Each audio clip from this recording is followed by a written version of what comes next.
Hello, everyone, and welcome to our Spotlight series where we share current trends on the critical role resilience plays within organizations.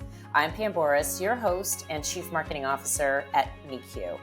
Joining me today is Dr. Andrew Shatté, Chief Knowledge Officer and co-founder of MeQ. Welcome, Andrew. Thanks, Pam. Great to be here. You're one of the world's foremost experts on resilience. You've been studying it all around the world, literally for decades. So tell us this. Resilience is not just about bouncing back from adversity, but also about adapting and growing stronger in everyday challenges. What does sustainable resilience mean to you, and how can individuals and businesses cultivate it for long-term success?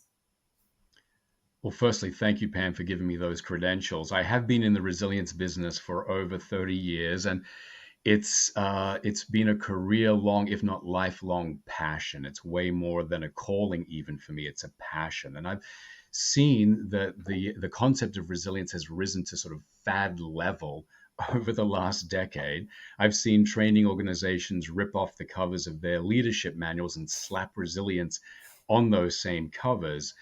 But for resilience to be sustainable, we need three things to be in place. Firstly, we have to develop a competency model around resilience.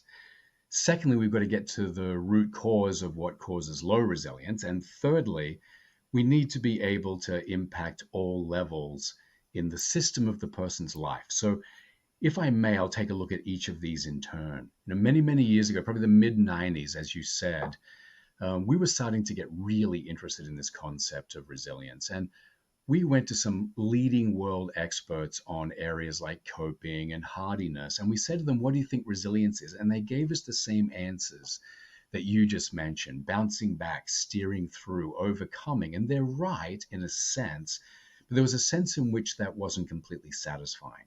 Because to me, that's more what resilient people do. It's not so much what resilience is. And you can't boost a do. So we set out to really try to distill out the essential ingredients of resilience, and they are very present in the MeQ program. The 7 foundational ingredients are being able to stay calm under pressure, stay focused under pressure, do good problem solving, have self-confidence and self-efficacy, have a positivity and a realistic optimism. Empathy is critical to unite people in social bonds that can help when times are tough. And then finally, reaching out, or that growth mindset, or that sense of meaning, mission, and purpose. Once we had the 7 competencies, then we could start to build very, very tangible, easy to use skills to boost each and every one. And that was, I think, quite breakthrough. The other thing that we discovered was that the biggest impediments to resilience were thoughts and beliefs, and more than that, styles that we developed in our thinking, or thinking styles.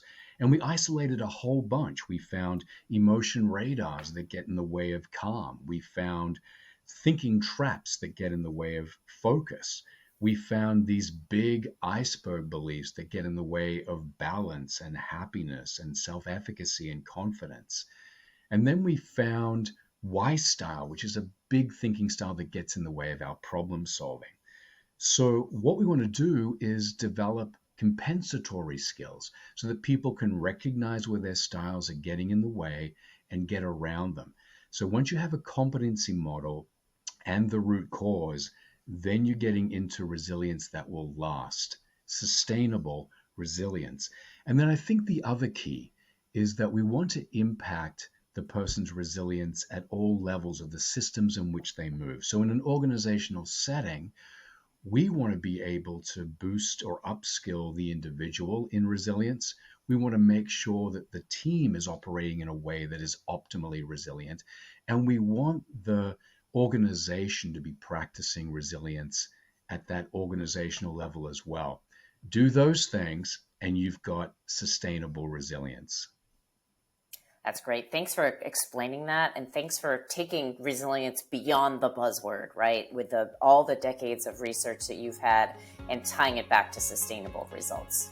By cultivating a resilient workforce, we create a culture of adaptability, innovation, and growth. And MeQ is here to partner with you to drive that sustainable long-term success.